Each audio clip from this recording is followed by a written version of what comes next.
Today we'll be showing you how to fold the back seats of a 2022 Chrysler Pacifica. So you'll see the tabs. There's a number 1 tab, number 2 tab. You'll want to make sure that this middle headrest is down. There's 2 little knobs you press in and lower.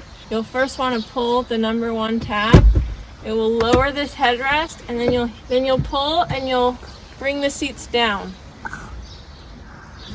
And it will start to collapse and fold up on its own. Then to bring it back up, you'll grab this tab, bring the seat back, and you'll pull the number 2 until it clicks. And then you can also bring the headrest back up if you want. You can also do the same thing to the other side. You'll see the number 1 tab, the number 2 tab. You'll just push this headrest down, and it will lay the whole back seat flat for a nice stow and go.